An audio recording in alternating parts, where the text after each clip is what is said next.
Good afternoon, it's Lee Cassidy from Tactile Technology, and I've got one of my regular sessions. It's a little bit later than normal. We normally do this Enterprise Wednesday at 2 p.m. on a Wednesday, but I had to reschedule it for 3 p.m. today, so hopefully that's not screwed up your organisation for the day. Just give you a couple of things that we're doing later this week. So tomorrow I'm doing my In the Hot Seat with Lee Cassidy 10K SB, so the 10,000 program with Goldman Sachs for small businesses. And this Thursday at 3 p.m. we've got Ben de Grouchy of eCruit, who's going to tell us about his experience going through the program and how he used the program to improve his business and also to further develop his own personal skills as well. Also on Friday, we're doing a Secure Environmental Friday. So we're actually talking about number plate recognition. A lot of people see that it's very bespoke and very expensive to do number plate recognition, but we've got a way of doing it for you that's much easier to do. And also you can actually integrate it with other application sets. And we'll go through some of those options with you on Friday at 3 p.m. So what we're going to do today, and I'll just bring up my presentation. I'm just going to go through a few slides, only about 30 minutes at the most, but mainly talking about compliance and risk-based approach to things. First of all, I'd like to just tell you a little bit about us, just to set the scene. So we're UK based. We've got over 200 years of experience in the team. I've been in the industry about 40 years. So a lot of experience coming through from mainframe and mid-range systems all the way through to the modern day cloud native application sets. We offer a lot of services around monitoring and management, especially AI ops, and also large scale cloud native monitoring that's got integration with open source tools. And we can actually go to much greater than a traditional environment such as Prometheus can go from a metrics and the volume of data stored as well. And we deliver that as a service. We also provide security services, cloud and automation services, so providing the infrastructure, but some of the security and automation components are required within that space. We also provide traditional environments that can be a virtualized environment on site for a customer. We can also provide on-site infrastructure to provide a Kubernetes container environment as well. We focus on performance, ensuring you get the best out of the infrastructure that you're utilizing, whether that's on-premise infrastructure or whether it's actually using some kind of either cloud or hybrid cloud type deployment. And we also assist organizations with development type activity and how you could actually go through the process of moving things forward into production. So let's talk a little bit about digital service and also how they are now software defined. So if you look at any time you fly these days, majority of the activity is completely automated, from the purchase of a ticket through to the boarding activity, the baggage going check-in and going through onto the aircraft. Even a lot of the flight is completely automated. So everything all the way through is completely automated. Also, the way we transact with people, so making payments and ordering things, again, majority of this is software defined. We're doing a lot of things through a digital mechanism these days. So whether that's an e-commerce platform to actually purchase, to the actual financial transaction with the credit card or debit card type piece as well. And also how we interact with our bank these days is much in that space as well. Also, if we look at other forms of travel, so people like BNSF, majority of their infrastructure is completely automated, and they can also understand what's happening within the actual vehicle, so the train itself, what's happening with the bearings and all sorts of other components, so they can detect if there's a failure and automatically solve a problem. If you look at vehicles, both Tesla, BMW, and many other people are accelerating the application experience. So there's a lot more integration between the vehicle and us, such as identifying from an item in your calendar that you're going to a particular place, automatically routing to that, and then also putting into the navigation system, the car, the routing requirements. So you've got that all ready to go when you go for your journey. Also, the way we shop, a lot of click and collect, and all the things that we're doing, especially with the COVID-19 situation, is very much software focused, and it's very digital these days. And some of the leaders like Ocado and organizations like that are really reaping the benefits of having that automated infrastructure to be able to take orders and also fulfill those orders quickly and easily. And then finally, the way we do majority of holidays and things are now, there's a lot of automation. Organizations like Carnival Cruises, they've got a lot of IoT involvement in their infrastructure now, understanding what's happening, seeing what you're doing. They're also providing things like smartwatches and things so you can integrate. Plus, also people like Disney Cruises are providing applications that interact with you, so you can book particular activities on the ship. So there's a lot of this software-based approach to things. If we look, though, at the proliferation of some of the technology, it's amazing the amount of platforms, development environments, runtime code that we can run, and the operations mechanisms we've got to do this. But also, some of the security tools are infinite firewalls. We've got a lot of IDS and IPS systems. So for those unfamiliar, so intrusion detection, intrusion prevention type services. We've also got security information systems where we're capturing logs from the security systems and identifying when there's an issue. Also collecting logs from traditional infrastructure and identifying those. So there's a lot of software utilized in that space as well. And if we look at the security and compliance side, the regulations are changing all the time. Some of the key ones, especially in this space around containers and computing, we're looking at CIS, and also NIST is a big area from a compliance perspective. But from the industries themselves, things like PCI and HIPAA for payment card and also patient data information, there's some of the key ones. But there's other things like ISO type accreditations and things like ISO 27001, where people are working towards a European level of security across their infrastructure. But also you're seeing a lot of organizations seeing real advantage from it. Organizations like the BBC, Nike, and many others are really benefiting from, utilizing these technologies and changing the way that they interact with their customer base. Also, if you look at the traditional ways to do things, they are becoming a bit of a dead end. They're expensive and also inflexible in sometimes with the tooling that's provided. Very few people are now working with physical assets. So actually a Windows server on a physical machine. Majority of things have moved to either virtualized or to containerized.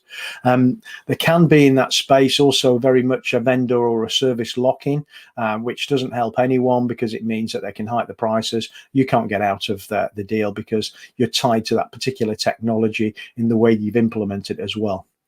Sometimes the services themselves are very rigid, so they're not as flexible to meet the needs of the organization.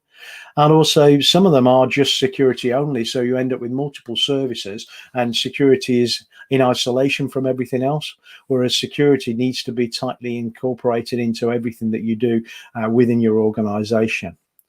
There are lots of manual processes involved with traditional infrastructure, and also there's a large amount of potential for human error. And we know of organizations using virtualized platforms to run cloud native applications, so using Linux servers in VMware, and accidentally shutting down the wrong host, which they believe was a dev environment, to actually be shutting down a production environment. So a lot of things, that you could go happen. And also, some of them, don't fix the problem anyway. They just put sticking tape over it. They don't really fix the problem. Also, a lot of people within an organization will look at it from their perspective. So, their bit is fine. So the guys running the VMware estate are quite happy. Yeah, everything's fine with me. The guys running the firewall, looking at utilizing things like Checkpoint, understand that they think everything's okay, and their Cisco-based network is okay. The people who are looking for intrusion detection, they can't see it in a particular area that they're looking at things, and onwards. So having these multiple tools that don't integrate, you end up with these silos of technology that don't really fit well to this modern world that we fit in today. Plus, some of them don't always cross over between physical assets you might have on site and some of the public cloud environments. So you really need something that can actually be utilized across all of that infrastructure that you utilize. So, there could be some blind spots, so areas that you're missing that you can't see within your organization. And there are a number of organizations have gone through this and looked at it and found some really glowing errors in the way that they actually run things. And recently we've had some real issues with some organizations, which I'll come on to in a little while. But the way that people tend to work at this, from a security and a compliance perspective, they'll actually do a review of where they are at the moment. They'll identify some of the issues they've got. They'll actually work to then get to that level of compliance from security and also, any of the external compliance perspective. But then they relaxed after the audit and it drops back down. And then the next time they have an audit, there's effort to get them back up to where they need to be. So each time it's like a cyclic piece, get up to compliance, and then it drifts back away from compliance, pull back to compliance after another audit. And really, that's not the best way to do it. What we need to do is constant compliance, but also we need to actually ensure that compliance is built into the infrastructure, and it will actually stop us doing things we shouldn't be doing.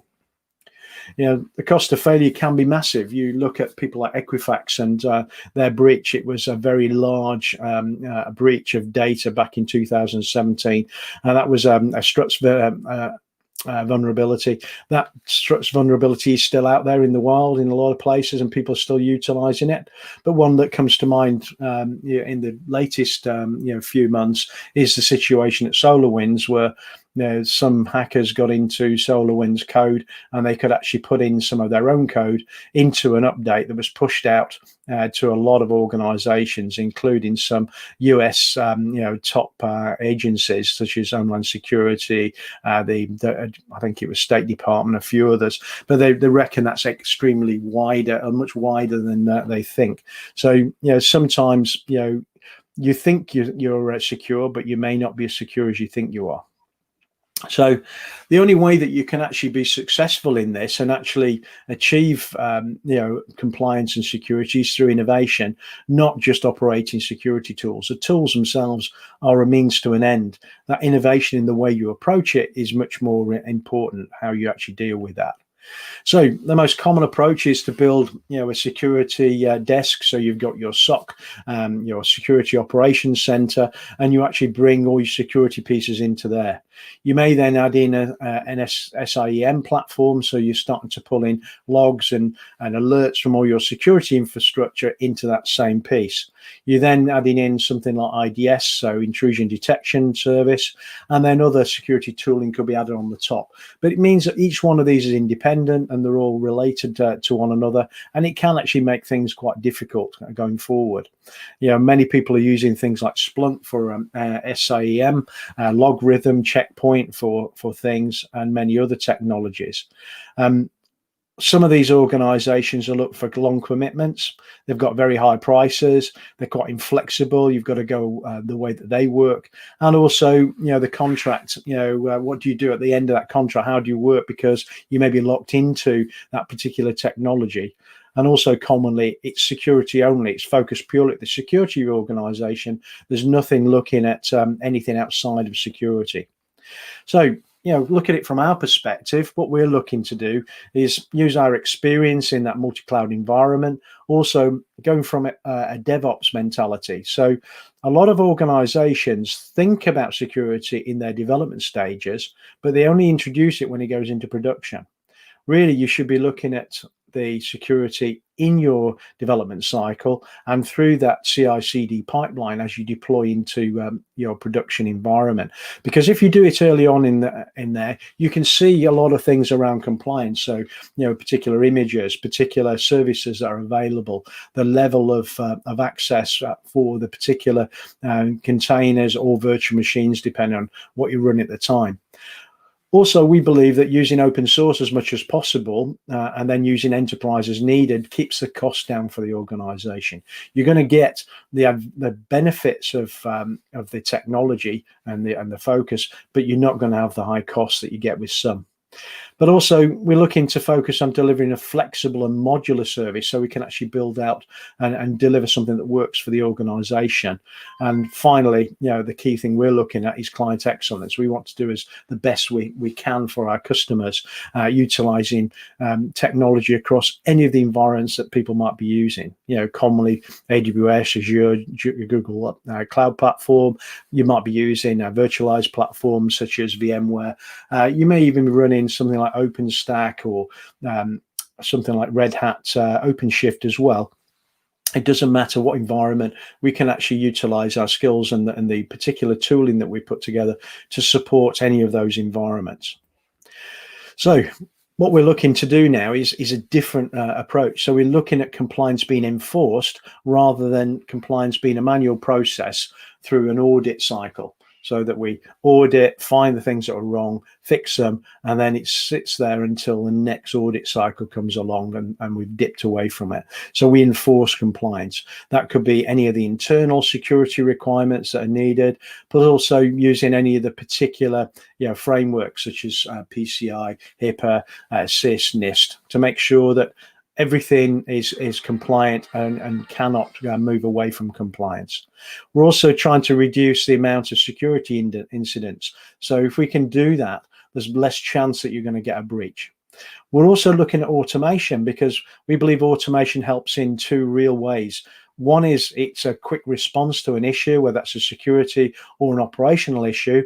But secondly, we get a level of consistency as well. So everything gets done in the same way, so it's always done correctly. Rather than where we have manual intervention, it depends on the individual whether the actual result is the same. But platforming in security and using our experts is quite important from our perspective.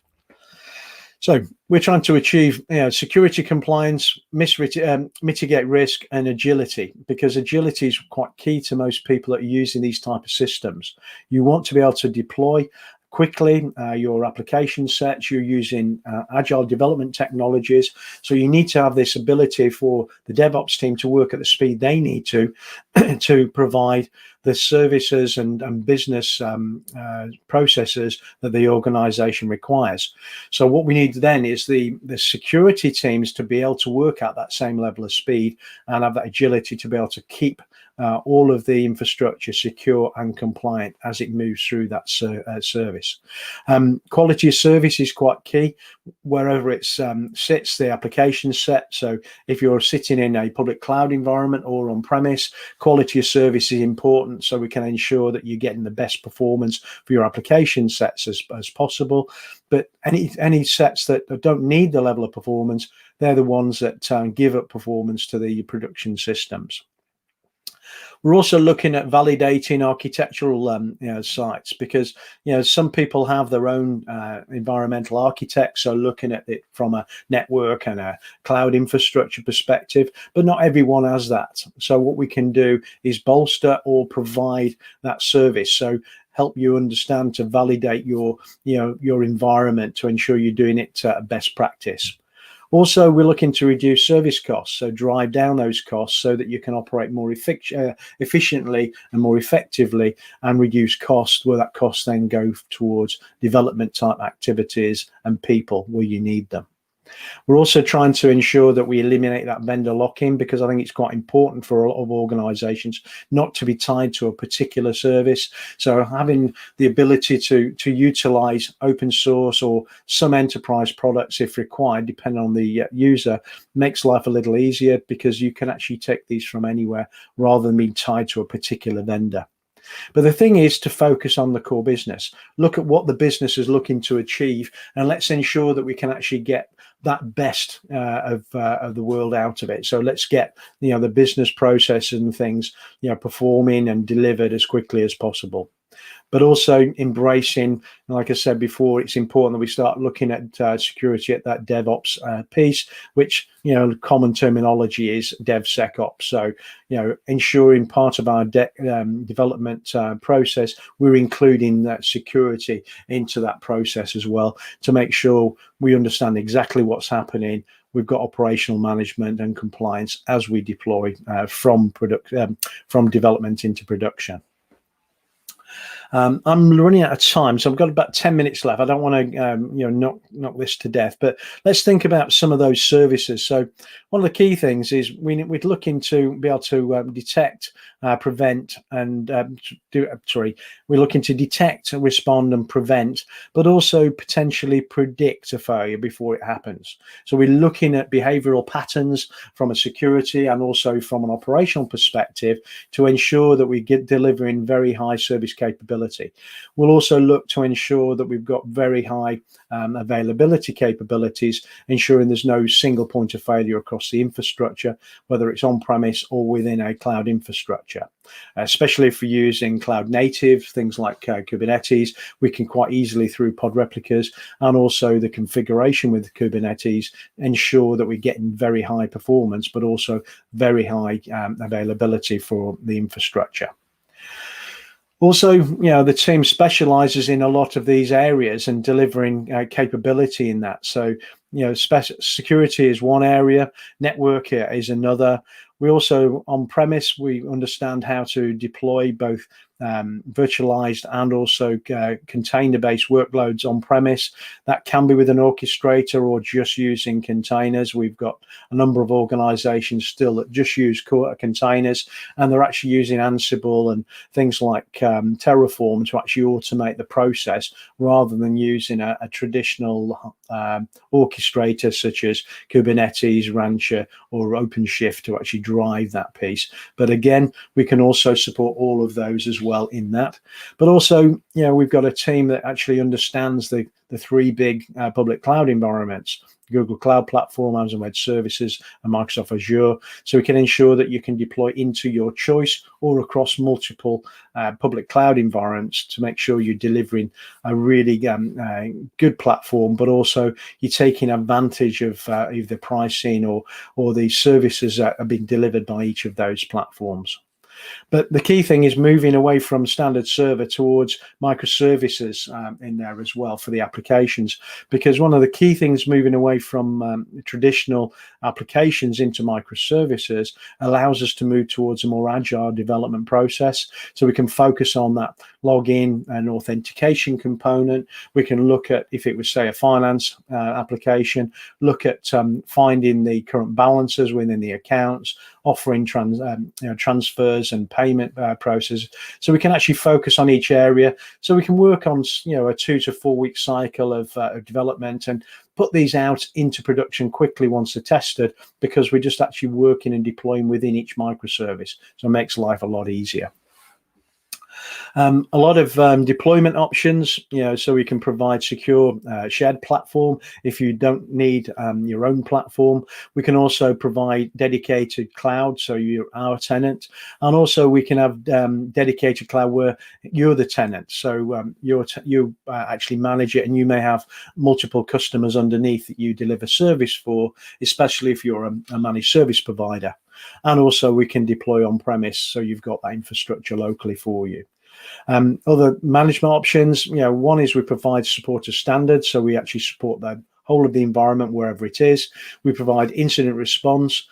We also then work with either permitted activities we're allowed to do, or supervised activities if you want to monitor the interaction with your infrastructure with our engineers. And also we provide a fully managed environment, whether that's on premise or in one of the cloud environments as well. So I've got 5 minutes left. I'm going to jump forward through a few things. So one thing that people are trying to do is monitor service availability. So with our client portal, we can actually provide you information to understand the availability of your services and ensure that incidents are responded to quickly, and also look at the status from a compliance perspective. So it really gets you a good understanding of it. We also provide business intelligence dashboards where we can actually look at it from a perspective of a particular customer, and also we can actually give access, if you choose to that business intelligence by your customer, so they can actually see what's happening with their particular services, the availability, performance, and what's happening there, so transaction volume and those kind of things.